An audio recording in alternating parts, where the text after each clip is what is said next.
Magandang tanghali, Pilipinas.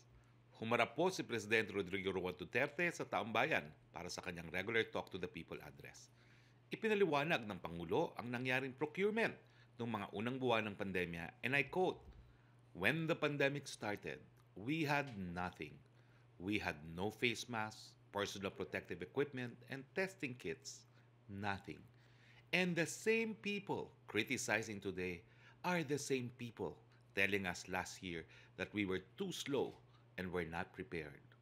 Sabi pa ni Presidente, in order to quickly address the lack of supplies, the entire government worked together to find a way to procure all these supplies, even when all countries in the world were doing the same.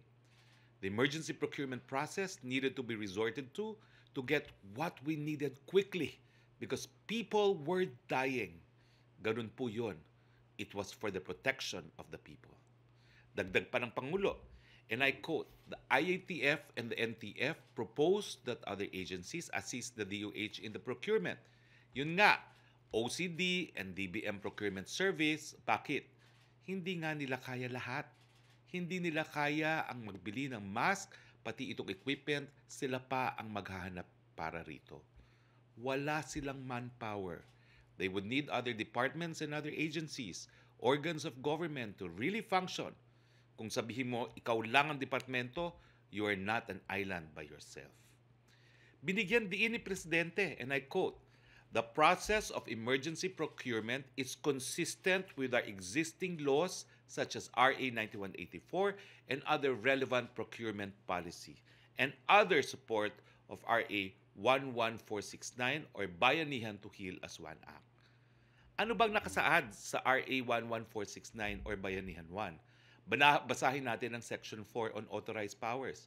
Binigyan ng power ang Presidente to undertake procurement of the following as the need arises in the most expeditious manner as exemptions from RA 9184 or the Government Procurement Reform Act, goods which may include personal protective equipment such as gloves, gowns, masks, goggles, face shields, surgical equipment, supplies, laboratory equipment, and its reagents, medical equipment and devices, etc.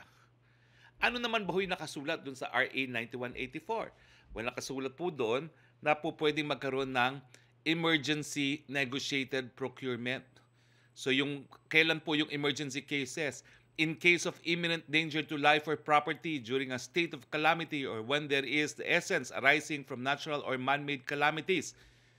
Kaya nga po tayo nagdeklara ng state of calamity because of the pandemic. At kapag meron pong emergency, po pwedeng magkaroon ng negotiated procurement. Procurement of goods, infrastructure projects, and consulting services whereby the procuring entity directly negotiates a contract and with technically legal and financially capable suppliers. Pero, bagamat meron nga po niyan, nag-proceed pa rin po tayo na humingi tayo ng mga quotes para sa mga pinakamumurang mga PPEs. At ang nakita nga po ng PSDBM noon ay mga 1,700 ang PPE. Overpriced ba raw po ito? Hindi po. Kasi yung mga panahon na yon, biglang ang lahat ng bansa ay naghahanap ng PPEs. Sa katunayan, pruweba na hindi po ito overpriced. Magkano ba ang binili? Magkano ang PPEs? Magkano yung presyo ng PPEs na binili ng Aquino administration? Papakita po namin. Dokumento po ito. 1,700, sabi nila, overpriced. Ang binili ng administrasyon ni Presidente Aquino, 3,500. Kailan? September 28, 2015. Matter of days bago bumaba sa pwesto ang Aquino administration. Magkano binili na ng PPE? 3,800. June 23, 2016. Ilang araw bago bumaba sa pwesto? 7 araw bago bumaba sa pwesto. Alam niyo po, sabi nila, pag ikaw nagduro, apat na daliri ang nakaturo sa inyo. Ganyan po ang nangyari doon sa di umano overpriced PPE. Senator Drilon, Please explain. Bakit ang mga kakampi mo doble ang halaga ng binili para sa mga PPEs sa panahon na wala pa pong pandemya? Meron po talagang kumita, hindi po sa administrasyon nito. Punta naman po tayo sa balitang IATF. Inaprubahan ni Presidente extension ng travel restriction po sa India, Pakistan, Bangladesh, Sri Lanka, Nepal, United Arab Emirates, Oman, Thailand, Malaysia at Indonesia mula ngayong araw September 1 hanggang September 5, 2021. Sa usaping bakuna naman po, nasa 33,706,295 na po ang total na vaccines administered. Ito po isang ayon sa National COVID-19 Vaccination Dashboard as of August 31, 2021. Nasa 19,747,877 ang mga nakatanggap ng first dose at 13,958,418 ang fully vaccinated, halos 14 million na po. Habang dumarami ang nababakunahan, tuloy-tuloy naman po ang dating ng mga supply ng ating mga bakuna. Inaasahan natin ang pagdating ng 703,170 doses ng Pfizer. Dumating naman kagabi, August 31, ang 15,000 doses ng Sputnik V Component 2 at 3 milyong doses ng Sinovac. Ang 3 milyong Sinovac vaccines ay dideploy natin sa Region 4A, Region 3 at iba pang mga lugar na nakakaranas ng pagtaas ng kaso ng COVID-19. Para sa buwan ng Setyembre, ito ang inaasahan natin na darating. Sinovac, 12 million. Pfizer, 5 million. Moderna, 2 million. AstraZeneca, 1 million. Sputnik, 1 million. Ang donasyon po ay 1 million at galing po sa COVAX facility, 3 million or 25 million doses. Ang inaasahan po sa buwan ng Setyembre. Halina po at magbabakuna. Libre po ang pagbabakuna. Ayon sa DOH, 80% o 8 sa 10 mga pasyenteng may COVID na nasa ospital sa Metro Manila ay walang bakuna o hindi kumpleto ang bakuna. Isa lang ang ibig sabihin nito, importante ang bakuna para sa proteksyon laban sa COVID-19. Tandaan natin na kahit tayo ay fully vaccinated, maari pa rin tayong magka-COVID-19 at makapanghawa.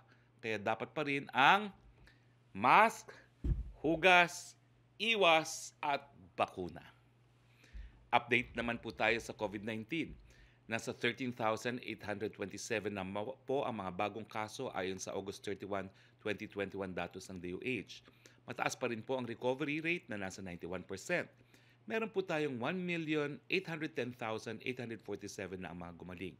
Samantala, malungkot po naming binabalita na nasa 33,448 na po ang binawian ng buhay. Nakikiramay po kami sa mga naulila. Nasa 1.68% po ang ating fatality rate. Tignan naman po natin ang kalagayan ng ating mga ospital. Mabuti na lang po, marami nang nabakunahan sa Metro Manila. Ito po siguro ang dahilan kung bakit sa Metro Manila, 71% pa rin po, hindi nagbabago yung okupadong ICU beds. 66% po okupadong isolation beds, 74% ang mga okupadong ward beds, 64% po ang ginagamit na ventilators. Sa buong Pilipinas, mas mataas po ang utilization ng ICU beds, nasa 73%. 65% po ang ginagamit na isolation beds, 71% ang ginagamit na ward beds, at 54% ang ginagamit na ventilators. Sa ibang mga bagay, sa mga nagtatanong tungkol sa voters registration sa mga lugar na nasa ECQ and MECQ, ulitin po namin, hindi po sa amin ito. Ang request po ay dapat manggaling sa COMELEC. Dito po nagtatapos ang ating presentasyon. Makakasama po natin ngayon NTF Chief Implementer at Vaccine SAR Secretary Carlito Galvez, NTF Deputy Chief Implementer at Testing SAR Secretary Vince Dizon, at kasama rin po natin ang ating infectious disease specialist na si Dr. Edsel Salvania at DBM OIC Undersecretary Tina Kanda. Simulan ko na po muna kay Secretary Vince. Secretary Vince, the million-dollar question, bakit ba kinailangan na ang NTF ay humingi ng saklolo sa PSDBM para mamili ng mga kinakailangan natin na gaya ng mga PPEs? Secretary Vince? Maraming salamat, Spokes. Magandang hapon po sa ating mga tagapanood.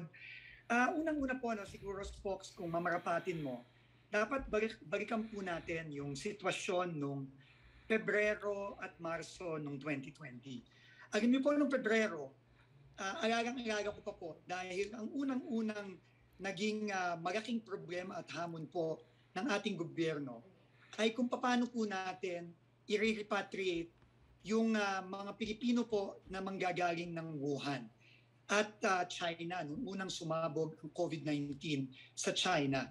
At yung daang Pilipino na natrap dun sa Diamond Princess cruise line na nasa Japan, na nahawa ng COVID-19. Alam niyo po, nung panahon yon, Spokes, maaalala natin, wala tayong isolation facility. Wala tayong paglalagyan sa kanila. Wala po tayong PPEs, wala po tayong capability of testing.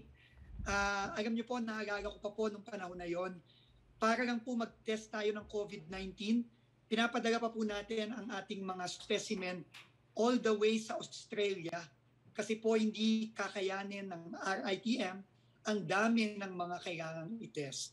At yung New Clark City po ay ginamit pa dahil wala po talagang mapaglagyan nung ating mga kababayan na galing Wuhan, galing Diamond Princess, ay dinala po sa New Clark City dahil wala pong gustong tumanggap sa kanila.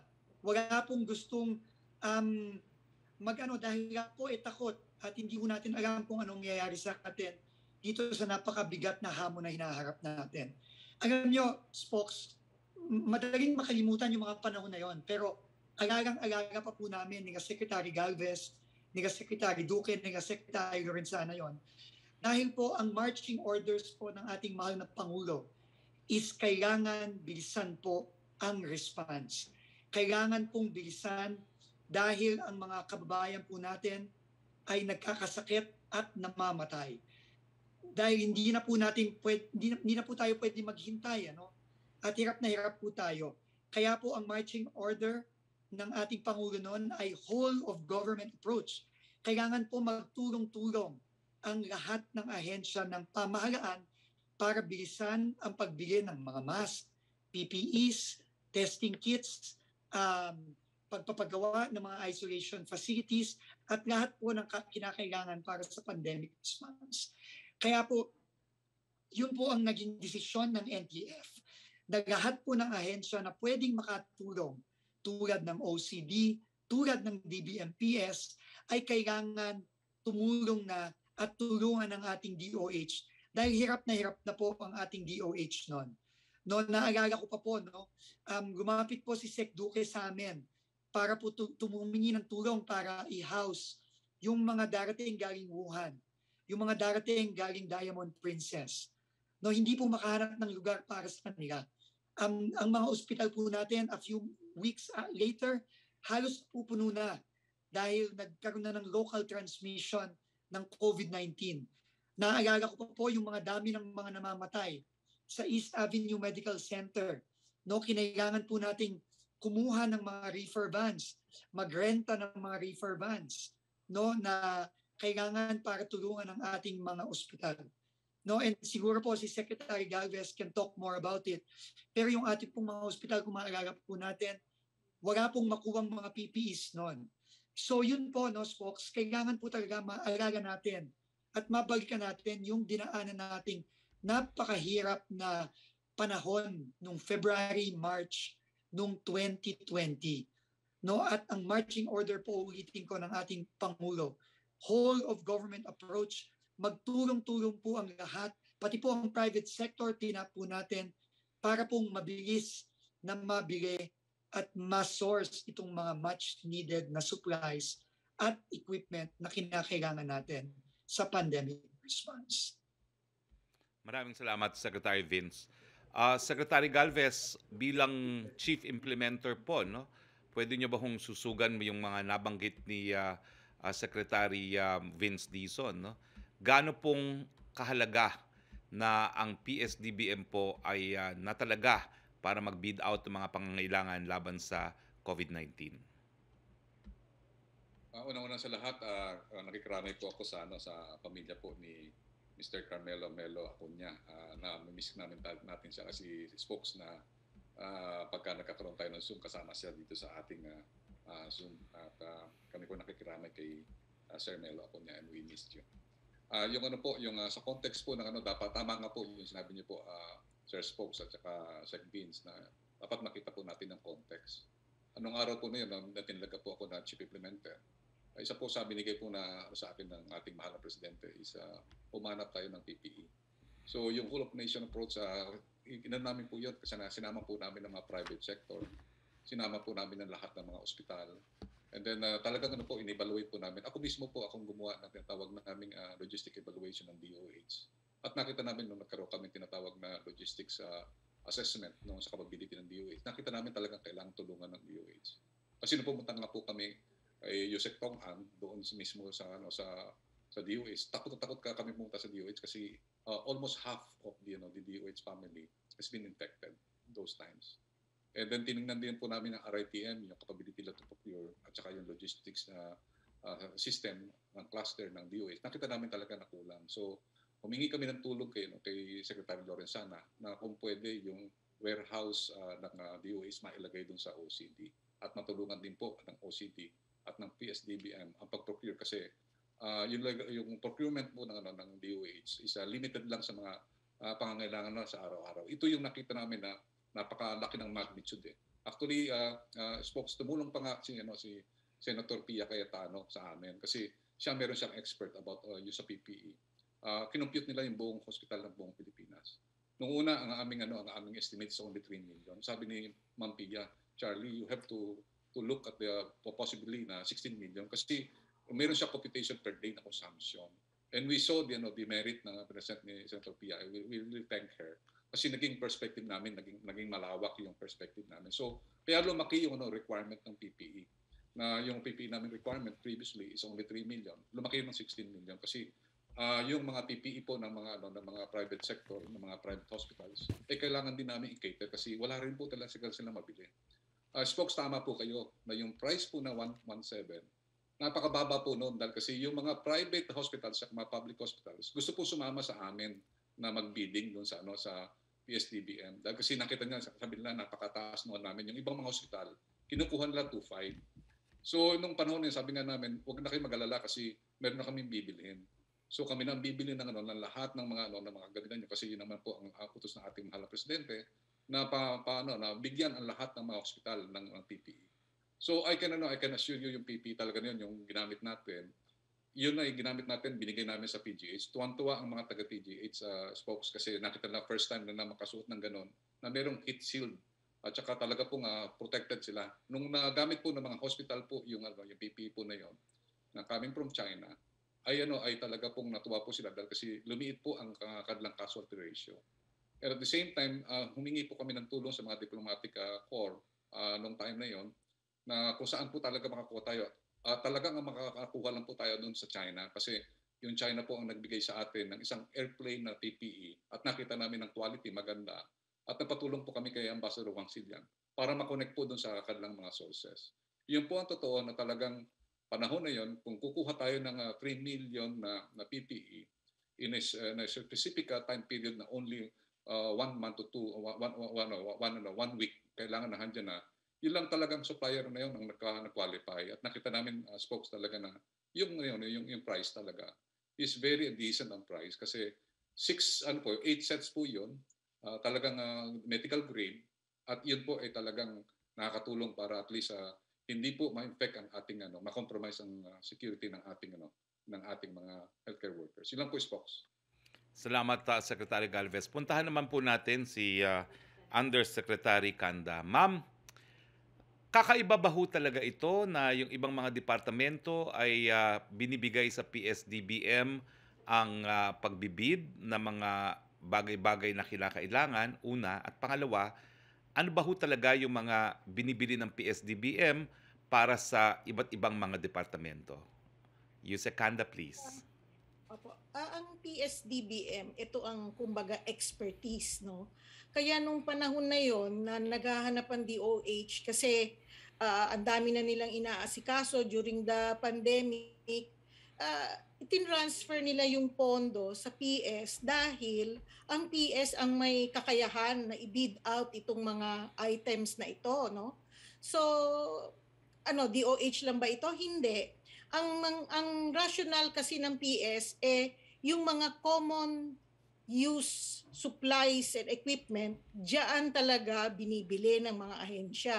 So ang taga-bili in bulk ng mga ganitong items, hindi lang PPE, pati yung mga papel, pati yung mga gunting, scotch tape, yung mga ganyan, talagang procurement service ang bumibili para sa buong gobyerno. Kasi kung bulk purchase, nakakatipid ang gobyerno sa presyo. Hindi iba-iba ang presyo from one agency to the next. So talagang naglilipat ang pondo ang mga ahensya para bumili ng mga items. At meron din tindahan, kumbaga ang PS, para doon sa mga common use na kung gusto nilang bumili ng mga ganyan, papel, mga ballpen, mga small items na ganyan, doon lang sila pupunta sa PS. Matagal na po yung nabubuhay ang PS. Kung di ako nagkakamali, panahon pa po ni President Marcos nung na-create po ang procurement service.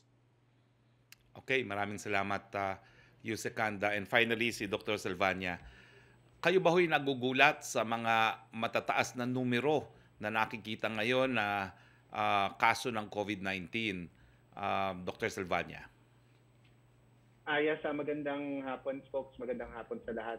Actually, yung numbers na po ito, yung expected naman po natin natataas talaga to because we know that yung R0 nga ng COVID-19, ng Delta variant is 5 to 8, which makes it 2 to 3 times more contagious than the original virus. So kaya po talaga tayo nag-lockdown ng maaga nung August is because we expected na tatama talaga tong tinatawag nga natin na tsunami of cases, and our healthcare system was bound to be overwhelmed unless magawa natin yung pagbabakuna ng malawakan. Dahil yung pagbabakuna po, we can bring down yung need for hospitalization by 90%. And so even if the number of cases is very high, the number of people who will need hospitalization is much lower. And so hindi ma-overwhelm yung ating healthcare system. Katunayan, if we look at the FASTER projections, the most conservative FASTER projection na 6 weeks na ECQ predicted only about 66,000 active cases in NCR by August 31. Where are we right now? We're at about 41,000 active cases. So even though hindi natin tinuloy yung ECQ, we're still below the active cases na predicted ng FASTER for August 31. And that is, I think, a minor miracle because yun nga, nagsarado tayo na maaga, 54% lang yung healthcare utilization natin at that time. And at the same time, yung pagbabakuna po talaga, pinaigting ng todo-todo. And one other thing that supports this is that the proportion of severe plus critical, which was 2 weeks ago at 2.8%, is now down to 1.7%. And alam naman natin ang Delta dapat mas nakakahawa, mas nakaka-cause ng serious illness. The fact na bumaba pa yung proportion ng severe and critical, the only reason for that is the widespread vaccination campaign, lalong-lalo na dun sa Metro Manila. So even though nakakabahala talaga, madami yung cases, nag-peak tayo ng 22,000, hopefully peak na yon, but it can stay higher for a few more days. Ang nakikita naman natin sa trends are magpipeak nga first, second week of September, but based on the FASTER projections na kung ECQ na 6 weeks, August 31, dapat 66,000 active cases tayo in NCR, and right now we're at about 41,000. We're doing something right naman. And so we just have to stay the course and also learn to really live with this virus. And of course, yung ginagawa po talaga natin, lalong-lalo na sa NTF, sa NVOC, and sa MMDA, yung tuloy-tuloy na pag-vaccinate po natin. And this is the only way that our healthcare system will survive. Thank you po, Scott. Siguro bago pa tayo magpatuloy, ipakita natin uli yung FASTER projection. Nasa screen nyo na po ngayon, ang magnified FASTER projection. No? Pakilagay po sa screen. Yan, makikita nyo po. Ang projection ay It is in between 25,000 and 37,500 active cases. May araw po, no, yan po yung ating we hope to achieve through 2 weeks of ECQ and 2 weeks of MECQ, no? Plus kasama pa yung 1 week na GCQ with additional restrictions. Hindi po siya dapat tataas ng 37,500 at hindi naman natin sinasabi na hindi po siya tataas ng o bababa ng 25,000. So, again, we are consistent. Now, kung hindi po tayo nagsarado, makikita nyo po doon, no? September 9, ilan dapat yung kaso natin? We would have hit around 125,000 active cases by September 5 kung hindi po tayo nagsarado ng ECQ, no? Kasi yun po yung araw kapag hindi tayo nagsarado. At kung makikita nyo po yung entirety of the FASTER projection, yung hindi na siya, pakita natin yung up to September 30, makikita nyo po, kung hindi tayo nagsarado, there's a possibility na hanggang 525,000 ang ating active cases by end of September. So makikita nyo po, we are on track. Nakakabahala po talaga kasi mahigit 20,000 ang mga active cases at saka mga daily cases ay mga 18,000, no? Pero yan naman po ay within the projection of FASTER. Now, ang kapalit po niya kung di tayo nagsara is talaga pong sandamukal na dapat ang nagkasakit ng COVID-19. At ang mabuting balita nga po, gaya ng sinabi ni Dr. Silvania, dahil naman po sa 45% vaccination sa Manila, hindi pa po tayo nauubusan ng mga ICU beds sa Metro Manila at sa buong Pilipinas. Sana po manatiling ganyan.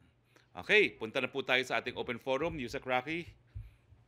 Yes, good afternoon, Secretary Roque. Ang first question mula po kay Red Mendoza ng Manila Times para po kay Secretary Vince Dizon sa pag-implement ng napakaraming apps for QR tracing tulad ng Stay Safe, LGU, QR Code, SPAS, VaxSurf at iba pa. Bakit hindi na lang po pag-isahin sa isang platform? Bakit kailangan pa na hiwa-hiwalay na apps para paang gamitin ng tao para hindi maging hassle sa taong bayan? At may issue din ba ang integration nito sa national at lokal na gobyerno? Ito po ang pinipilit na gawin ngayon ng ating DICT. No?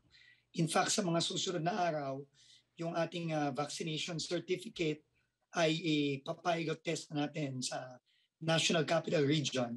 Pero ito talaga ang objective. No? Pero hintayin siguro natin ang DICT na magpakita sa atin ang kanilang mga ginagawa sa mga susunod na araw, susunod na linggo. Thank you, Secretary Dizon. For Secretary Galvez, sinagot na po ni Dr. Liechon ang inyong statement sa hearing noong Biyernes. Ang sambit niya ay dapat mahalaga pa rin daw ang pagdinabakuna na mataas ang efficacy at sinasabi rin niya na pagod na rin daw ang tao sa sinasabing posturing ng gobyerno. Ano po ang masasabi ninyo sa bagong patutsada niya na ito? Hindi ko po alam kung saan nagsisimula po si Dr. Lechon kasi sa unang-una hindi po siya expert sa usaping bakuna. At nakikita po natin yung kanyang mga data is skewed at saka malicious. Ang po namin, ang talagang po ng vaccine expert panel ay na lahat po ng bakuna is very effective.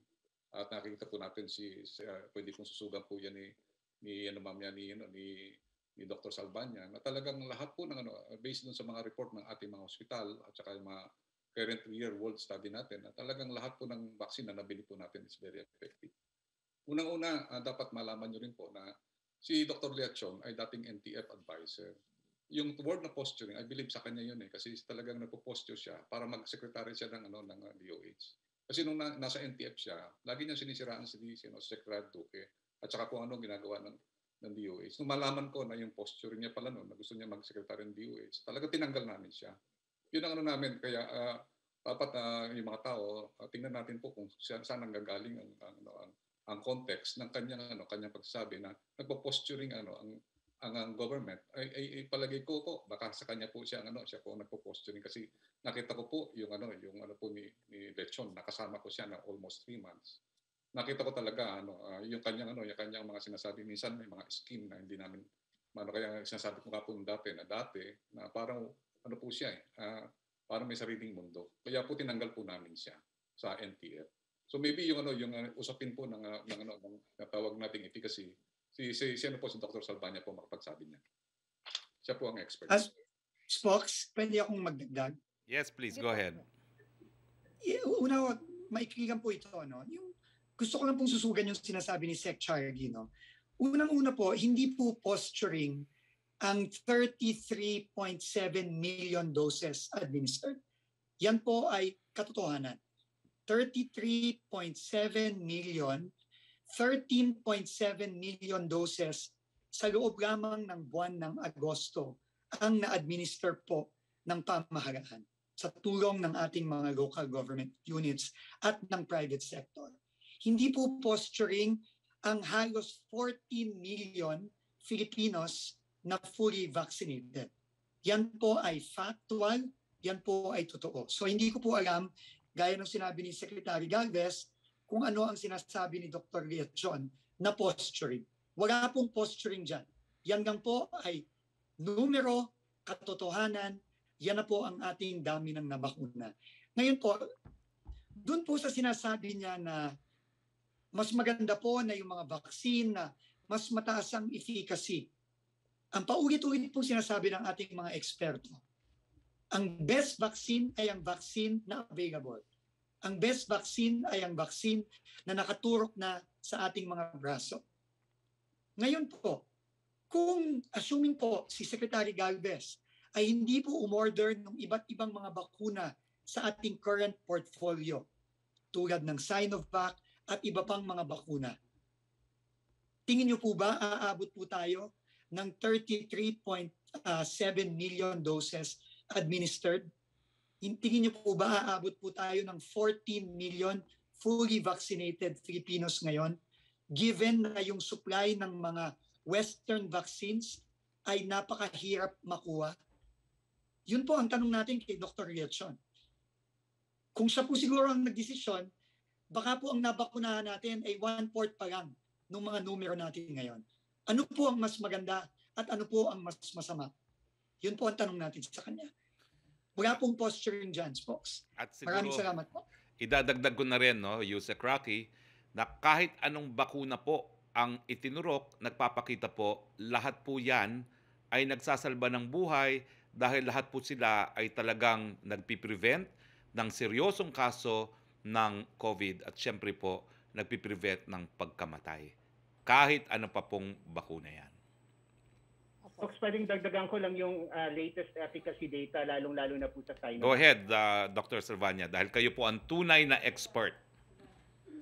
Yes po. So actually, yung sinasabi nila na walang datos para sa Delta, ito na may lumabas na pong datos galing sa China. Nung nagkaroon po sila ng outbreak doon sa China ng Delta na na-trace naman nila lahat, ang latest data is 77% efficacious ang Sinovac against pneumonia, and it's 100% effective against severe illness. 100% po ang fully vaccinated ng Sinovac. Wala pong kinailangan i-hospital na yung severe po talaga yung na kailangan bigyan ng oxygen. Nagkaroon po ng pneumonia, ang efficacy po niya ay 77.7%, pero yung severe illness talaga 100% effective po sa kanila. Wala pong nagkaroon ng severe pneumonia na nahawa ng Delta na nagkaroon ng full vaccination ng Sinovac po. So it's a very effective vaccine against Delta. Opo. Doc Edsel, tanong pa rin po naman sa inyo ni Red Mendoza. Nagsabi daw po si Dr. Jean Solante sa isang interview about possible waning immunity sa bakuna. That is why he was personally suggesting to consider the use daw po ng boosters for healthcare workers and vulnerable individuals. Dapat bang matakot ang mga tao sa possible breakthrough infection ng COVID, lalo na yung mga vulnerable na individual? Yes, Yusek Roque. So actually, active naman yung discussion tungkol dito sa boosters. And ang nakikita natin sa boosters, ang nagwi-wane talaga yung protection against clinical disease. Ibig sabihin, magkakasipon ka, magkakalagnat, and yung transmission. Dahil yun po yung related sa antibodies. Pero yung related po sa T-cells na nagpro-protect sa atin from severe disease, tuloy-tuloy po yun. Hindi po kailangan yun ng booster. Now, yung mga healthcare workers na pwedeng makahawa ng iba and you want to try to get preserve as many of our healthcare workers as possible, pwede pong pag-aralan yun kung mapapatunayan na yung boosters talaga ay significant yung nadadagdag na protection. Kasi sa ngayon, ang problema is itong vaccines natin are designed against the old virus, yung kinaunahang virus pa. Puro variant tong tinitingnan natin ngayon. Now, yung antibodies, they don't work very well. So kahit i-boost mo siya, mataas na level, pero it's not very good. Ang nangyayari ngayon is itong mga Moderna, Pfizer, different vaccines, Astra, gumagawa po sila ng tweaked na vaccine. Ibig sabihin, specifically designed for these new variants. So in other words, yun talaga ang mas likely na makapagdagdag ng protection in terms of transmission and clinical disease. And these are already in clinical trials. Now, kung hindi natin mahintay yun at kailangan talagang i-boost, hintayin po natin yung datos at kailangan din baguhin yung EUA. Pero alam kasi natin, yung pinakamagandang effect ngayon ng vaccines natin is to protect people from severe disease. And the more people are protected, the better. So pag-aralan po natin yun, but alam natin po, the more people that we vaccinate now, the less burden it will be on our hospitals. Thank you, Okay. Dr. Edsel, Secretary Roque. Thank you very much, Yusek. Punta tayo kay Mela Lesmoras, please. Hi, good afternoon, Secretary Roque at sa ating mga panauhin. Secretary Roque, unang pong tanong, follow-up lang dun sa inyong opening statement na sinubundahan ng ating mga kalihim. Sa ngayon po, Secretary Roque, once and for all, ano po yung assurance natin sa publiko pagdating sa mga government procurement at paano kaya matatapos itong sagutan nga ng Malacañang at ng mga senador? Sa tingin niyo po ba kailangang humarap pa si Pangulong Duterte sa Senate inquiry para matuldukan na itong isyong ito? Matatapos lang po yan sa eleksyon. Desperado pong oposisyon, no? Gumagawa ng issue laban sa administrasyon, maski hindi naman po magre-re-election ng ating presidente. Pero siguro ginagawa nila ito para hindi ma-8 diretso ang kanilang mga senador ngayong taon na ito, no? Pero malinaw po yan. Kung ang administrasyon nakakampi ni Senator Drilon, Senator Ontiveros ay bumili ng PPE na wala pang pandemya at 3,500%, bakit mo pupulaan ang Administrasyong Duterte na sa panahon ng pandemya ay bumili ng kaparehong PPE na 1,700 pesos? Kung hindi po politika ang dahilan, bakit sila gagawa ng ingay sa 1,700 kung ikukumpira sa 3,500? Wag po tayo magpadala sa mga politikong maagang namumulitika.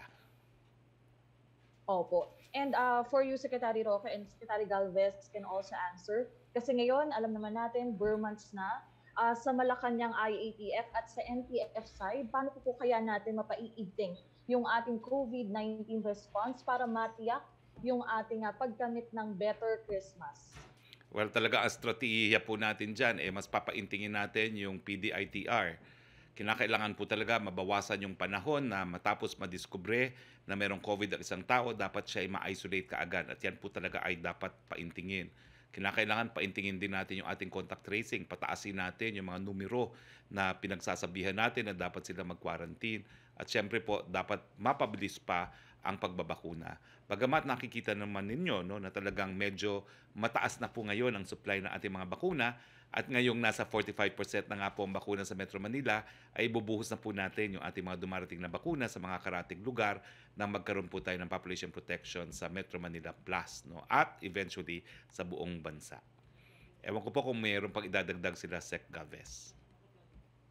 Yun nga po, ano na po, sinabi nga po ni Spokes na talagang paigtingin natin yung vaccination sa ngayon. Talagang kami po ni Sec. Vince ay talagang pinupukpok na po natin ang mga regions para tumaas po ang ating vaccination this coming days. And we are negotiating aggressively na para mapataas yung level ng ating mga deliveries. At kami po ay mayroon po kami mga negotiations na gagawin sa Pfizer, Moderna, para ma-accelerate po yung mga deliveries po natin. At least makuha po natin yung another 114 million by end of the third quarter and fourth quarter.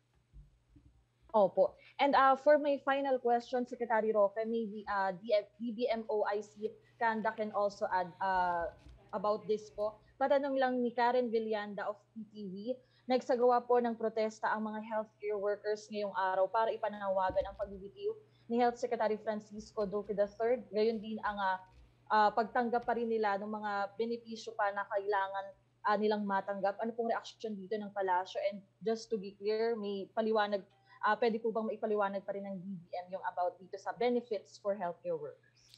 Well, karapatan po ng lahat ng mamamayan na ipaharating ang kanilang damdamin, no? At siyempre po, yan ay protektado ng saligang batas. Pero yung ating tinatawag na special risk allowance, yan po ay nai-release na, no? Nagkaroon po ng kaunting delay dahil nga po dun sa pagsusumite ng mga pangalan sa hanay ng mga pribadong hospital.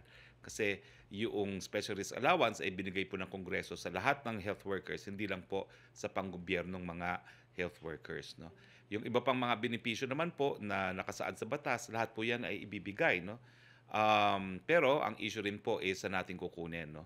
Kung kukulang na ang pondo. Pero sa SRA po, tapos na po yan. Perhaps Yusek Kanda can add yung mga ibang benefits po na hinihingi nilang ma-release gaya ng mga meal allowances, no? If you have any information on this, Yusek Kanda. Yes, spokes. Ang meal allowance kasi at saka transportation, no, is supposed to be, meal accommodation and transportation, supposed to be charged yan against DOH budget. Yan ang malinaw doon sa nakasaad na approval galing sa Office of the President. Kanya lang, sa sobrang laki at dami ng claims, ang sabi namin sa DOH, nakipag-usap si Secretary Duque na pwede bang releasean yan? Sabi namin, sir, papaklear po namin yan. Pero in the meantime, hinighlight din namin sa DOH saan nila pwedeng kuhanin yon in the meantime. Ang requirement kasi for this purpose is something like 13 billion pesos. So medyo mahirap na i-accommodate yan sa loob ng budget ng DOH.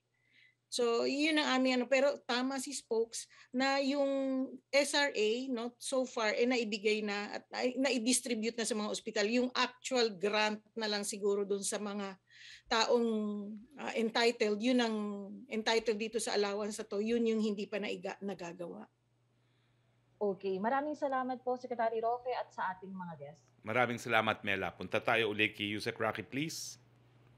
Yes, Secretary, tanong ni Jam Punsala ng ABS-CBN Online. You earlier said the Philippines is on track as long as the daily tally of new COVID cases stays below 20,000. We logged 22,366 cases on Monday. Does the palace find this worrying? What happens now? Will we change our game plan and how soon can we do so? Jam, same answer kanina, no? Binigyan naman namin kayo ng kopya ng faster projection. Actually, pinag-usapan pa yan if I should make this public. Sabi ko, wala naman tayong tinatago. Kaya naman tayo gumagawa ng desisyon dahil sang-ayon dito sa projection nito, if we have 2 weeks of ECQ, 2 weeks of MECQ, ganito mangyayari. So makikita nyo naman, siguro hindi malinaw sa inyong mga television screen, pero ito po ay nasa sa Facebook page din ng aking tanggapan. Makikita nyo po. The projection is anywhere from 20,000 up to 37,500. Okay, so it's a range. Kung titignan nyo po yung orange line na nasa ibabaw ng green line. At nandyan pa rin po tayo. We are still on track. Yan po talaga yung inasahan natin given yung 60% increased transmissibility ng Delta variant. Pero again po, nandyan din po yung ating projection na kung hindi tayo nagsara na mas maaga, by now, we would have at least mga 125,000 cases per day. Diba po? So makita nyo po, we're on track. Pero hindi po natin sinasabi na kinakailangan magpabayana. No? Hindi po. Napakataas pa rin po nitong numerong ito.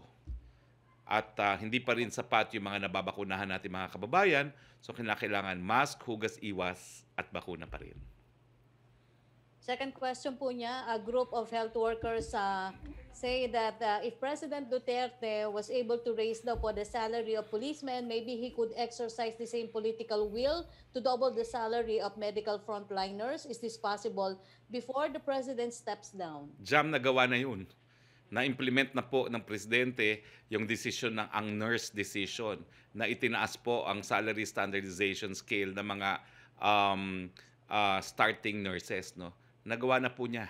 Ang starting salary po ng nurse ay hindi na po nagkakalayo sa starting salary ng police o ng sundalo. Ang problema dyan sa private sector.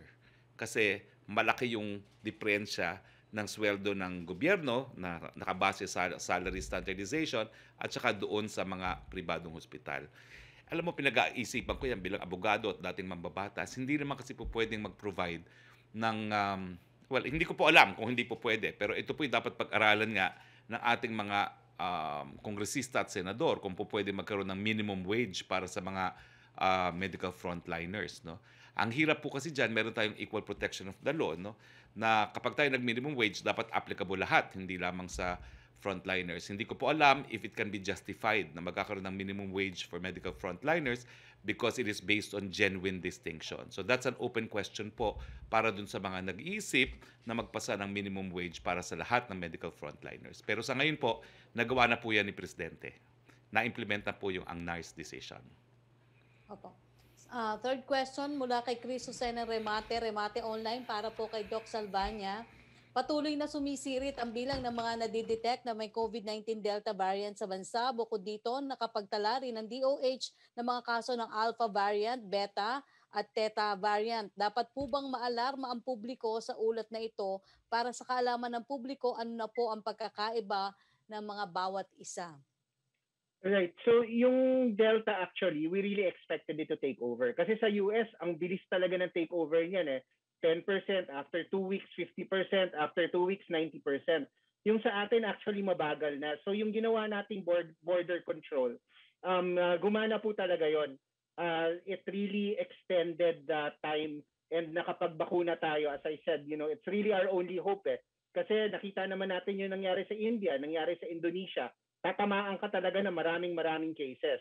And the best that you can do is to protect your population and at the same time, try to spread out those cases if you can, lalong-lalo na yung mga severe and critical. We're also, nandiyan pa rin naman yung alpha and beta and we manage that rin naman dati. Pero actually, yun nga yung nag-cause nung peaks natin nung April. Ngayon, it's delta. And again, according to the projections nga na doon sa ginawa natin, we're still within that actually lower than expected nga. Kasi ang expected dapat even with tuloy-tuloy na ECQ was 66,000 and we're at about 40,700. So hopefully we can continue to manage it. Like I said, we're doing something right and that thing is vaccinating like crazy. And continuing to spread out the cases. We expect the dami pa ito. And so we have to continue vaccinating and at the same time reinforce talaga our healthcare systems. Ang nakikita talaga natin sa mga vaccinated patients na nagkakaroon ng breakthrough infection, halos lahat po yan mild or moderate and so we're really able to manage them. So for everybody, please get vaccinated. This is the only way we're going to open up. Thank you, Dr. Edsel, Secretary. Thank you very much. Yusek, punta tayo kay Pia Renada, please. Hello, sir. Can you hear me? Yes, I can. Yes, sir. Sir, just on your intro, because sir, you were saying na yung issue naman talaga dun sa Senate hearing was not so much emergency procurement, the need for speed. I think we all understand that the fact that these powers are actually in the Bayanihan Law and in the GPB resolution. I think the question more of the senators was due diligence. Was there due diligence on the part of the DBM when it awarded a contract to a 6-month-old company with a 600,000 capital investment, and then the fact that may links pala siya to Michael Yang, who's an ex-advisor of the president. So my question is, the president at least seems to know about Michael Yang's ties to Pharmaly. So did the government award these pandemic contracts to Pharmaly knowing they were linked to Yang? Was the Yang connection what led to these contracts in the first place? No, kasi alam ko yung proseso ng DBM miski they are availing of Bayanihan 1. Humihingi yan ng quotes from multiple sources. And the basis of quotes submitted, doon sila magdedesisyon kung kanino ibibigay. So hindi ibig sabihin na palibasa wala ng bidding ay hindi sila humingi ng multiple quotes. I have personal knowledge na talagang humihingi sila ng ganyang mga quotes. No? At binigay nila sa pinakamababa na 1.7. Alam mo, napakahirap makamit itong 1.7 kasi kumpletong set yan. Mula yung headgear hanggang sa paa. Hindi lang po yan PPE. Pati yung sinusuot na goggles ay kasama doon sa price quote. At talagang challenge po talaga yung 1.7. In my private capacity, you can look at the jurisprudence on government bidding. Halos lahat po yan ako nag-argue. So kilala ko yung mga nag-aangkat at nagbebenta sa gobyerno. Hindi po talaga nila mapatasan yung 1.7 na full set ng PPE. Kaya nga po, pinalabas namin ang dokumento, hindi po yan sabi-sabi lamang, na yung Aquino administration bought the exact same set of PPEs prior to the pandemic at 3,800 to 3,500.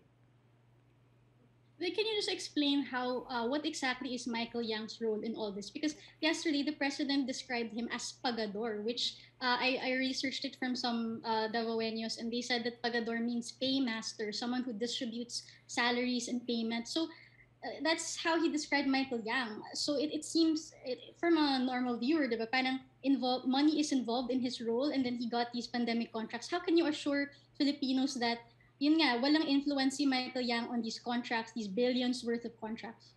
Well, ultimately, it's the price and the specification that matters. Sa presyo po ang labanan, kahit sino ka man.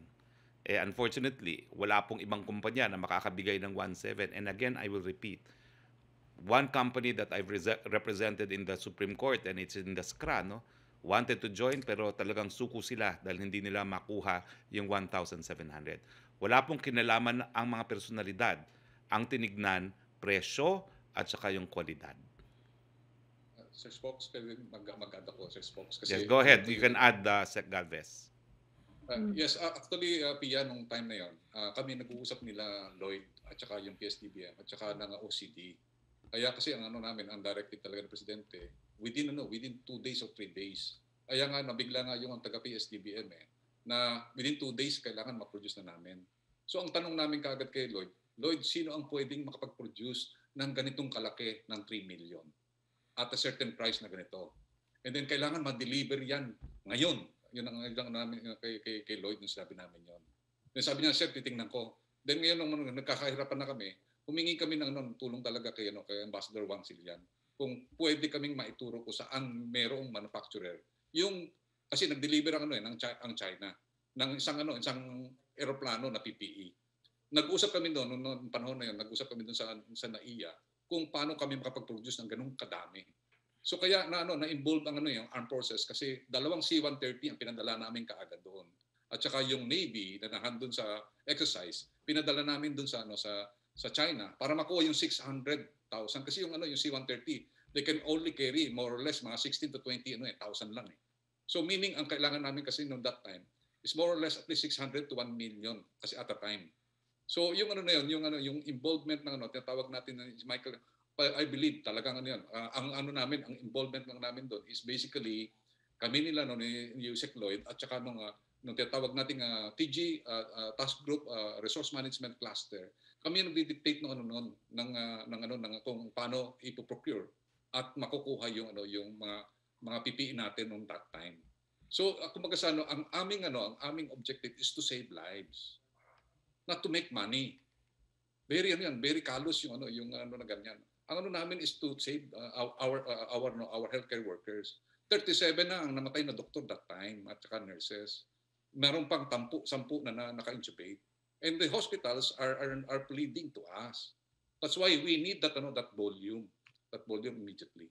Ang question diyan is, can they deliver on time with a decent price at saka specific na ganitong kalaking volume? Does it bother, sir, the executive branch na ganito nga yung parang background ng company? And if so, because nga sinasabi ng senators na the fact that it's just 6 months old, walang track record, does this mean, given these concerns, that the executive branch or the president will order to put on hold at least any procurements muna from this company, given the concerns, and maybe to make way for an investigation because nga of these concerns? Alam mo, ang problema, Pia, is despite the fact na 625,000 ang initial paid-up capital, nakadeliver naman po sila . Hindi po issue kung nakadeliver o hindi. Siguro po, kung hindi nakadeliver, pwede magreklamo. Ba't nyo kasi inaward sa kumpanya na walang resources? No? Pero, given na lahat ng PPE na kinakailangan natin to save lives actually arrive at nagamit, I don't think that's an issue. Pero as I said po, this was procured under Bayanihan 1. Siguro po kung regular bidding, talagang meron talaga yung mga disqualification on the basis of yung requirements kung gaano kalaki ang kumpanya mo, no? Pero dito po ang talagang pinagbasihan is yung quality, yung specification ng gobyerno at saka yung presyo at kailan makaka-deliver. Okay, last question, Sec. See, Lloyd Christopher Lau says he resigned from the BBM, but is this true completely, or did the president ask him to resign? And if ever, what were the reasons for that? I have no reason to doubt when Yusek Lau said he resigned. I am not aware that he was fired by the president. He must have resigned. All right. Thank you, Secretary. Thank you very much, Pia. Yusek Roque again, please. Yes, Secretary, from Chris Jose, Remate Online. Reaksyon sa sinabi ni Senator Lacson na large-scale corruption at hindi lamang plunder ang sangkot sa pondo ng DOH na para sana sa COVID-19 response. Malinaw raw sa pinakahuling pagdinig ng Senado, bilyong-bilyong piso ang nakurakot sa pondong inilaan para sa paglaban sa pandemya. Hindi pa rin ba daw po ito basehan para sibakin na ni Pangulong Duterte si Secretary Duque at hindi nahintayin pa na magbitiw sa pwesto ang kalihim? Bakit gano'n na lamang ang tiwala ng Pangulo kay Secretary Duque? Unang-una mga kababayan, linawin po natin ha. Wala pa pong kahit anong napatunayan sa Senado. Yung overpricing po ng PPE, hindi po nila napatunayan yon kasi wala naman sila mapakita na sa mga panahon na yon, 1,700 is overpriced. Pero ngayong araw po, pinakita namin yung dokumento na ilang araw bago magtapos ang termino ng nakalipas sa administrasyon, bumili rin sila nakaparehong PPE na halos doble ang halaga, 3,800. So wala pa pong napapatunayan. If at all, ang napatunayan lang po ay yung hindi paggastos ng DOH, pero ito naman po ay halagang hindi naman po nawala. Hindi ko po sinasabi na wala na silang pananagutan dahil hindi nagastos, dahil syempre dapat ginastos naman yan kung naririyan ang pera. Pero hindi po yun pagdarambong, no? Hindi po yung pangrakot ng pondo. At nandyan pa rin po yung pondo. Now, sa issue naman po ni Secretary Duque, nagsalita na naman po ang presidente. Nasa kamay na po ni Secretary Duque kung siya ay magbibitiw. Kung siya ay magbibitiw, ang sabi ng presidente, tatanggapin niya. Pero kung ang gusto ng ilang kanyang mga kritiko ay i-fire si Secretary Duque, sa mata niya, wala pong masamang ginagawa si Secretary Duque, pero kung ninanais si Secretary bumitiw, he will honor and respect that decision. From Lanesca Panty ng GMA News Online, bakit kailangan sabihin ni Presidente na magpapayat si Senator Gordon? Ano ang kinalaman ng pagpapapayat sa investigasyon ng Senado sa allegedly overpriced face mask, face shield, PPE na binili ng gobyerno? I may be spokesperson but I agree, Mr. President, wag mo lang sitahin ng katabaan dahil mea culpa, mataba rin ako. Mea culpa, Mr. President. Magpapapayat na rin po ako. Nagpapapayat naman ako, kaya lang sarado mga gym, kaya wala. Tapos, nung panahon pang mag-exercise, pati exercise, pinagbawalan. Ngayon, ang hirap nang bumalik sa exercise, pero susubukan ko po. Magpapapayat din po ako. Opo. From Lanesca Panty pa rin po ng GMA News Online, what is the reason daw po behind the government's failure to meet the target of administering 500,000 doses of COVID-19 vaccine on a daily basis from August 23 to 29 based on data presented by Secretary Galvez? Kasi nga po. Yeah, go ahead, Sec Vince. Yes. Alam nyo, nung unang-una, napakabigat ng hamon natin ngayon dahil tayo ay nagbabakuna sa kalagitnaan ng pag-surge ng mga kaso. But despite that, nung buwan ng Agosto, tayo ay nakapagbakuna ng mahigit 13 million doses in 1 month. Yan ang pinakamadami nating nabakuna sa loob ng isang buwan. Nung nakalipas na buwan, nung July, nakapagbakuna tayo ng 10 milyon. Yun ang dati nating record sa isang buwan. Sa buwan ng Agosto, mahigit 13 million. Yan ay pasok dun sa target ni Secretary Galvez na 12 to 15 million na mapapabakuna natin ng Agosto. At nung buwan din ng Agosto, nakapagbakuna tayo ng pinakamadami nating nabakuna sa isang araw. Mahigit 700,000 doses administered in 1 day. Pero ano ang hamon kapag tayo'y nagbabakuna habang may surge? Ang pinakamabigat pong hamon ay mga vaccinators at mga healthcare workers. Bakit po? Dahil po ang mga vaccinators natin, ang mga doktor natin, mga nurse natin, sa iba't ibang vaccination centers sa buong bansa, sila din po ang kinakailangan nating mga healthcare workers na kailangang mag-alaga ng mga may sakit sa ospital. Sila din po ang mga healthcare workers na kailangan nating mag-alaga ng mga naka-isolate sa mga quarantine facility. Sila din po ang mga healthcare workers na kakailanganin natin para mag-swab ng mga iba't ibang mga kababayan nating kailangang test. Kaya ang bigat po talaga, napakahirap po ng ating dinadanas nating problema ngayon. Pero despite po that, nakapagbakuna po tayo ng 13.7 million sa loob ng Agosto, na ang translation niyan ay roughly 450,000 doses on average sa buwan ng Agosto. Ngayon, gusto ba natin na mas madami pa? Definitely, gusto natin. Kaya ngayon, ang ginagawa po natin sa tulong ng CHED, sa tulong ng DOH at ni Secretary Galvez, ay sinusubukan nating ma-harness ang mga estudyante sa medical schools. Ang mga fourth year, yung tinatawag nating medical clerks, at mga interns natin or yung mga fifth year.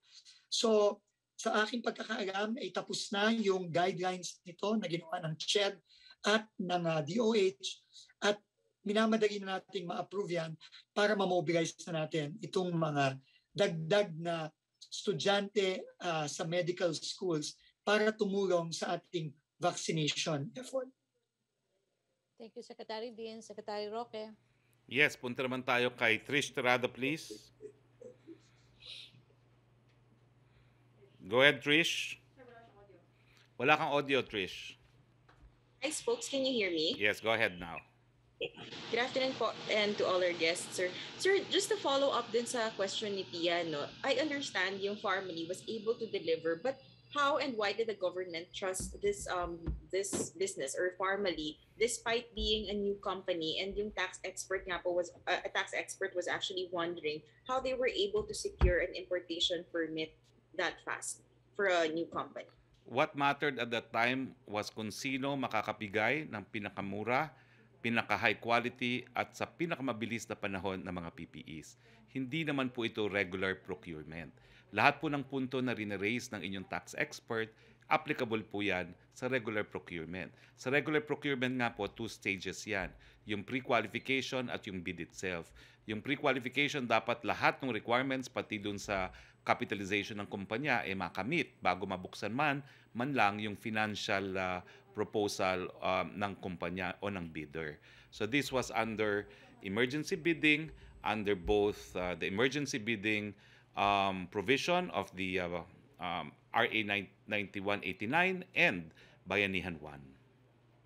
But sir, what sort of assurance did the government have or did the government get na talagang makakapag-deliver itong family? Was there a person behind who vouched for the integrity of this business? Ang alam ko po, may band na binibigay na kapag hindi nakadeliver, makukumpiska ang band. Kung hindi po ako nagkakamali. Kasi may tinatawag tayong performance band po na kapag hindi sila nakapag-deliver, mafo-forfeit in favor of the government ang performance band. Sir, yung senators po were unfazed by the president's remarks. Mas naging interesado pa raw po sila na malaman kung ano yung meron sa likod ng transaction with Farmally. What does Malacañang think of this? And kung wala raw po tinatago, bakit na ganun na lang daw po yung naging reaksyon ng Pangulo? Kasi nga po, sa nakalipas na administrasyon, 3,500 ang bili ng PPE, pinupulaan yung binili natin na 1,007 at the time of pandemic na lahat ng bansa sa daigdig ay nagkukumahog para makabili po ng PPE. Mm-hmm. Sir, balikan ko lang po yung issue ng SALN since na-raise po siya recently. Nabanggit niyo nga po that there's already a process to get the President's SALN, but until now, several media entities, including us, that tried to secure the President's SALN pero wala pa rin pong nabibigyan ng copy.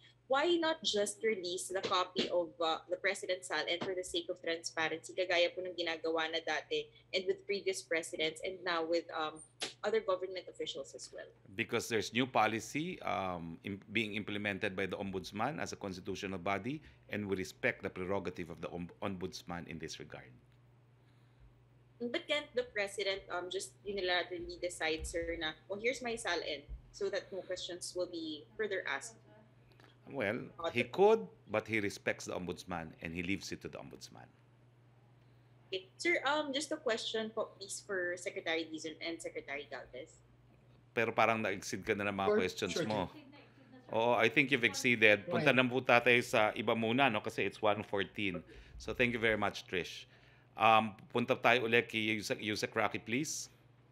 Yes, sa Secretary, tanong ni Ivan Mayrina ng GMA News. Suppose daw po the other day ni Vice President Lenny, sabi niya, said that with the rising COVID numbers, is it safe to presume that the real number is actually more because we are simply not testing enough? One reason why we are not testing enough is because of our weak contact tracing capabilities. We note that we have ramped up our testing to 70,000 on some days, but is it enough? Also, are we in our contact tracing efforts as a means to control transmission? Sec Yes, Vince? Yusik Rocky, maybe I can answer, and maybe later on we can also ask Dr. Edsel, who's here, who's the expert on this. Just some numbers. Last week we tested, our peak testing was 80 plus thousand a day with an average of close to 70,000 a day. This is our highest ever. Now, to the question, is it enough? I don't think it's enough, to be honest. No, but what we have to understand is we always follow the advice of our experts that we cannot just test shotgun, no? Meaning, magte-test na lang tayo ng walang basis. It needs to be risk-based. It needs to be based on the guidelines that have been approved by our experts and by the DOH, which tell us that we test symptomatics, we test contacts, we test contacts of symptomatics, and we test in areas of high risk. Yun po ang ating guidelines at yun po ang sinusunod natin. Ang rason po dyan, hindi lang po base sa siyensya, no, na ipapaubaya ko kay Dr. Edsel Salvania na ipaliwanag.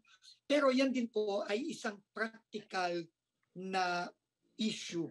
Alam niyo po, napakadali pong magsabi na mag-test tayo ng 100,000 kada araw o 150,000. In fact, meron pa kami nakita dati ni Dr. Salvania, merong naglabas ng white paper na sinasabi kailangan daw nagte-test tayo ng 10% of the population every day. No, gagawin lang po natin para lang po maintindihan natin ang implication noon. At the current price, ang pinakamababa po siguro ng PCR test ay 2,000 pesos. No, kung magte-test po tayo, halimbawa, yung sinabi ng white paper dati na 10% of the population every day, 10% of 110 million, or 100 million na lang, is 10 million Filipinos every day. 2,000 times 10 million, yan po ay 20 billion pesos kada araw.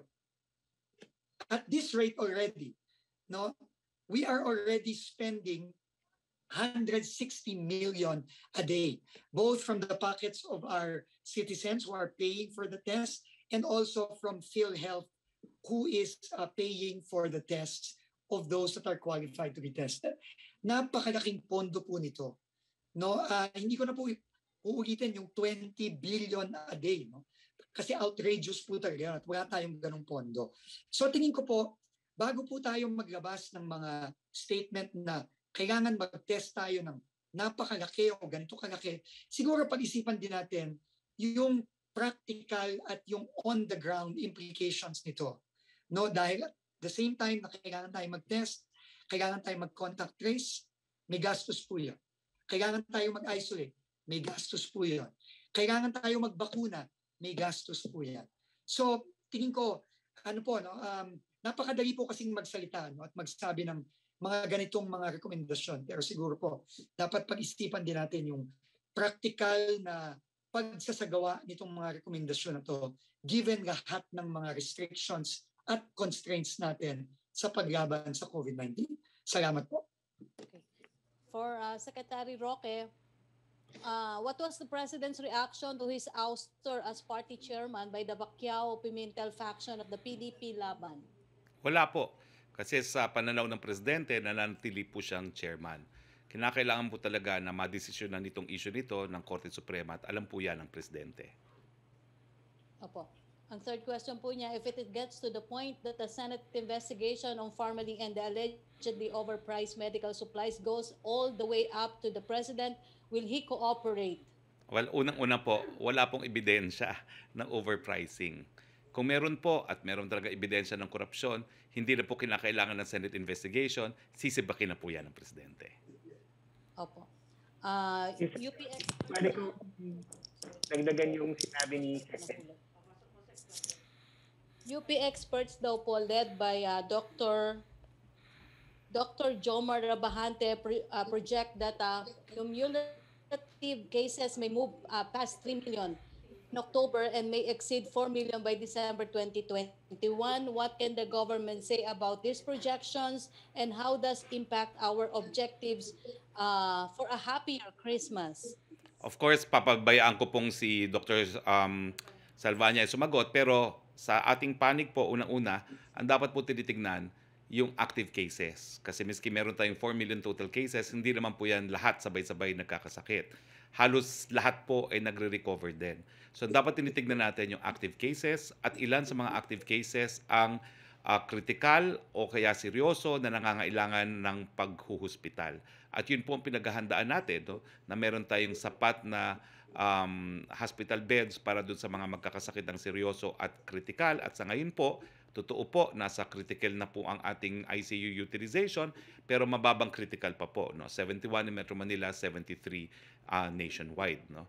At ikukonsidera pa rin natin yung patuloy nating pagbabakuna.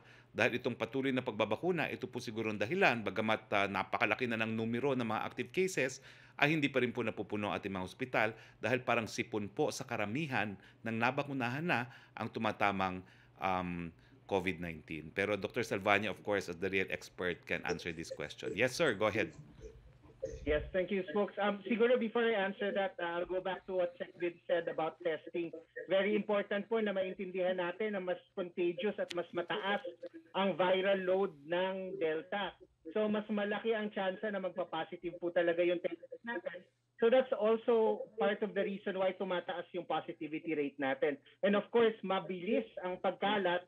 And so pag nagko-contact trace po tayo ng agresibo, which is what we want, makikita po talaga natin na mataas yung yung ating positivity rate. So we have to watch this, but the best way to bring it down is to properly isolate everyone para ma-interrupt po natin yung transmission. Now, yung number of cases naman, what's important here, kagaya rin ng sinabi ni Spokes, is yung percent ng severe and critical. Dahil yun naman talaga yung kinakailangan natin ilagay sa ospital. Balikan natin yung sa US. Tingnan natin, ilan ba ang nagkaroon ng trangkaso sa US from 2018 to 2019? 35 million, which is almost the same as their COVID cases. Pero ilan ang namatay? 40 to 50,000 sa US nung sa trangkaso, pero sa COVID, lampas na silang 600,000. So, the difference between COVID and the flu is really the severity and ilan yung mamamatay. Now, paano natin gagawin yung COVID into the flu? Dito pumapasok yung bakuna. Dahil pag binigyan mo ng bakuna, yung nakikita natin ngayon na 1.6, 1.7% case fatality rate natin, magiging 0.1% na lang yan. Yan ang case fatality ng flu. Hindi naman tayo nagla-lockdown para sa trangkaso, di ba? Kaya ito lagi ang sinasabi natin. We have the tools to open up. It's vaccination. And it's not necessarily every single person. We have to vaccinate the people above 18 years old. Dahil yung mga bata, ano bang fatality rate niyan? 0.1%. Nasa flu na talaga sila. Ang problema lang talaga is you don't really want them to spread it to other people na mas susceptible. But the bottom line is, sa akin kasi ito, we know that the early lockdowns in March of last year saved 200,000 Filipino lives, conservatively, dahil na-overwhelm talaga yung healthcare system. Ngayon, with vaccines, we have the tools na kahit dumami talaga to, kahit umabot ng 3 million, 4 million, parang nakikita natin sa flu, kung nabakunahan lahat yan, hindi ganun kalaki yung impact. It will be 1/10 of what it would have been. And so alam naman natin, marami rin na nagugutom, namamatay sa hirap dahil hindi tayo makabukas eh. Pero hindi naman tayo nagsasarado for the flu.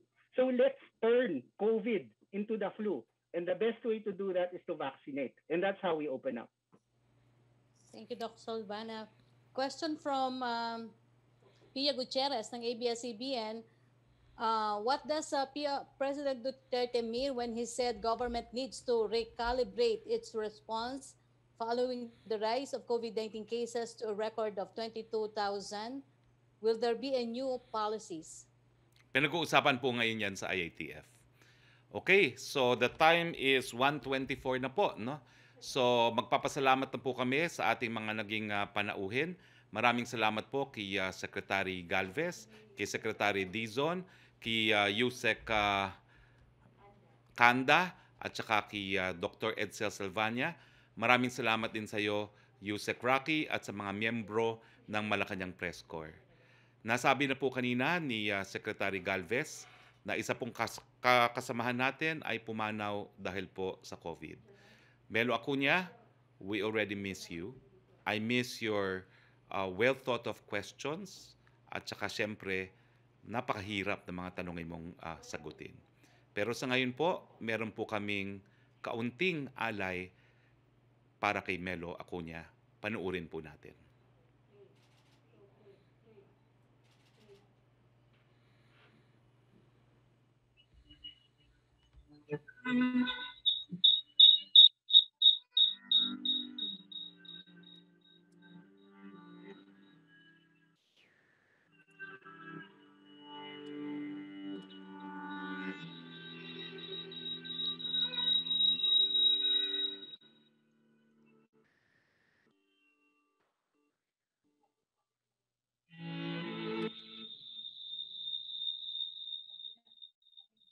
Maraming salamat, Melo.